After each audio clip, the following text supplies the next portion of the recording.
سلام رفقا، چطورین؟ خیلی خوش اومدین به یه ویدیو. من فکر میکنم بعد از 15 ماه 14-15 ماه شدم بیشتر، نمیدونم، باید برم چک کنم ببینم آخرین ویدیویی که درست کردم آخرین بار کی بوده. دارم اولین ویدیو رو بعد از 15-16 ماه درست میکنم و مدت زیادی بود درگیر بودم. اصلا یه سری اتفاقات عجیب غریب تو زندگی من افتاد، یه تغییرهای خیلی گنده. به خاطر همین نتونستم حوزه تولید محتوا رو جلو ببرم و اصلا کلا همه چی به هم ریخت. خب من حدود 3 ماه پیش 25 سالگی زندگیمو تولد گرفتم و 25 سالگیم تموم شد و وارد 26 سالگی شدم. و اتفاقی که توی اون بازه برام افتاد، یعنی بین 24-25، من مهاجرت دومم انجام دادم. خداییش انگار همین دیروز بود که من تصمیم گرفتم از ایران برم هند و 18 سالم بود و اصلا باورم نمیشه که من بعد از گذشته این همه مدت سال الان رسیدم به یک کشور جدید. اون موقع که رفتم هند، هدفم مثل همه آدما پیشرفت کردن و دیدن جاهای جدید و یاد گرفتن و از اینجور چیزا بود. و خب من سنم خیلی کمتر بود و بخوام بگم حقیقتش، نه اونقدر دانش خاصی داشتم، نه اونقدر توانایی مادی قوی داشتم که بتونم به یه مقصد بهتری برم. و خب تو اون دورم یه جوری میخواستم از ایران بزنم بیرون، چون هیچ علاقه‌ای به رفتن به سربازی یا تو ایران درس خوندن نداشتم. تو اون وهله اومدم هند و بعد از 1 سال زبان انگلیسی خوندن، چون من زبان انگلیسی رو از صفر شروع کردم. بعد از 1 سال زبان انگلیسی خوندم وارد دانشگاه شدم و رشته کامپیوتر رو انتخاب کردم. و حالا طول مدت زندگی که اونجا یعنی گذشت 6 سال بود. یعنی 6 سال من اونجا زندگی کردم، اتفاقای زیادی افتاد و بالاخره بعدش تونستم به کشور زیبای آلمان مهاجرت کنم. و من از همون بچگی این برام یه دریم یا یه آرزو بود که بتونم به یه کشوری که خیلی خفنه مهاجرت کنم، بتونم پیشرفت کنم، بتونم به اون هدفم برسم، بتونم تبدیل بشم به اون شخصیتی که میخوام، آرزوشو دارم. و من در 25 سالگی تونستم مهاجرت دوم داشته باشم. 13 ماه گذشته به شدت سخت گذشت. همه چیز اونجوری که فکر میکردم پیش نرفت. دچار افسردگی شدید شدم، زبان آلمانی بلد نبودم، همه چی برام تازه بود. هوا مثل همین ویدیویی که دارین میبینین همه جا ابری و تاریک بود و من ماه دسامبر اومدم، نه ماه اکتبر اومدم، ببخشید. و اون مدت ماه اکتبر که اومدم همه جا شروع شده بود به سرد شدن و همه جا هوا تاریک بود و منم 6 سال هند زندگی کرده بودم و این مدت عادت کرده بودم به هوای آفتابی و هوای گرم و مرطوب میتونم بگم. ولی خب سال اول به شدت مشکل آب و هوایی اذیت هم کرد، ابر کلا افسرده‌ام میکرد، زبان بلد نبودم و سخت‌ترین چیزی که تحمل کردم ندونستن زبان بود. یعنی اگه برمیگشتم عقب قبل مهاجرتم به آلمانی هم یاد میگرفتم، چون من با انگلیسی اومدم و خب حقیقتش انگلیسی فقط توی محیط آکادمیک خیلی به درد میخوره و بیرون از محیط آکادمیک دانشگاه آلمانی خیلی به کار آدم نمیاد و خب این به شدت من آزار میداد و این گذشت. یعنی من نمیتونستم تحمل کنم، نمیتونستم با جامعه بیرون ارتباط برقرار کنم، سر کار برم، درسمو خوب بخونم، آب و هوام که اونجوری اصلا. و یه سری مشکلات شخصی دیگه هم بود این وسط که کلا منو اذیت کردن و من کلا 1 سالش به شدت سختی رو گذروندم.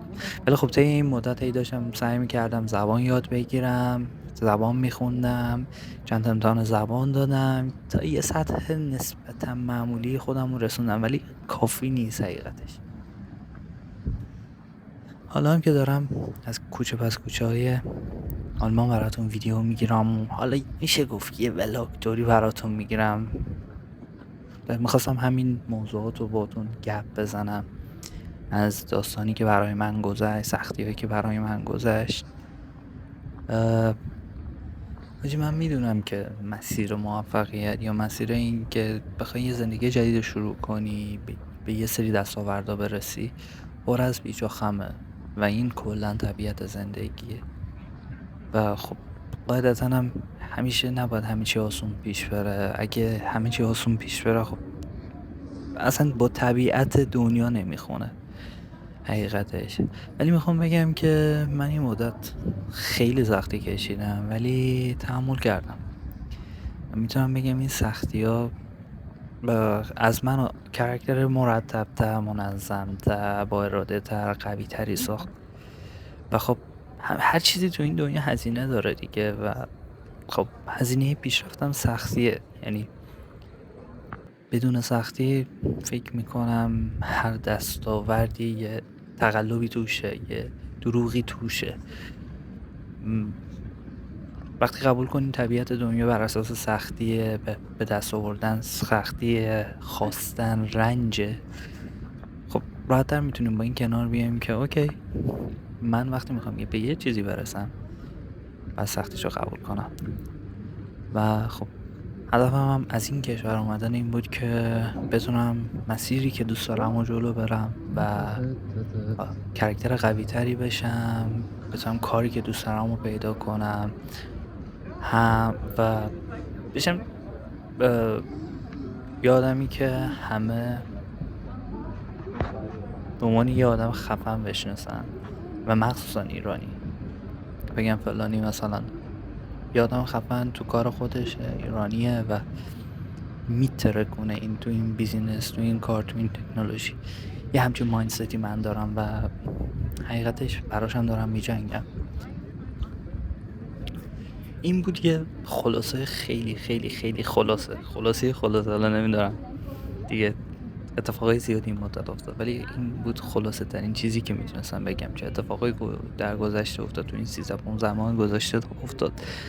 و من از هند اومدم آلمان، تغییرات زیادی دیدم، خیلی اذیت شدم، خیلی سختی کشیدم. ولی خب الان به عنوان یه برادر کوچیک‌تر، رفیق کوچیک‌تر یا هر چی شما بگین، میخوام بگم که اگه تو مسیری هستین که یه تغییر بزرگی دارین تو زندگیتون انجام میدین،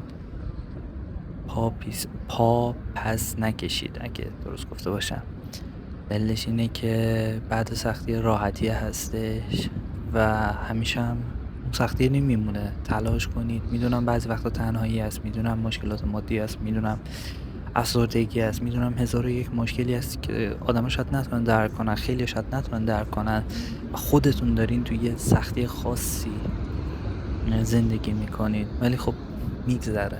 و دوست دارم اینو بگم که تسلیم نشید، نسبت به هدفاتون مصمم باشین، ادامه بدین، چون زندگی با هدف معنی پیدا میکنه. بدون هدف فکر میکنم هیچ دلیلی نذاره اصلا زندگی کردن. و صبر داشته باشین، تلاش کنین، به خودتون ایمان داشته باشین و زندگی خیلی زیباتر میشه وقتی که بدونی بعد سختی ها خوشگلی ها هستش و شما خیلی آدم قوی هستین و شما در آینده قرار کارهای خفنی کنین برای خودتون، برای خانواده‌تون، برای عزیزاتون. و خب چرا که نه، شما میتونید بهترین خودتون باشین. فقط نباید پا پس بکشین، خودتون رو ببازین و باید همیشه تلاش کنین برای بهترینا.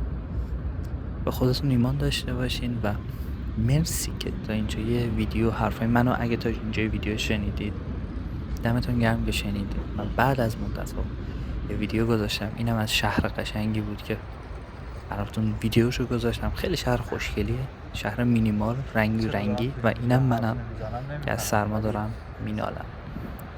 نمیدونم دارم چی میگم اینجا. و اینجوری کم کم هم حال و هوایی داره کریسمس میاد و کم کم مغازه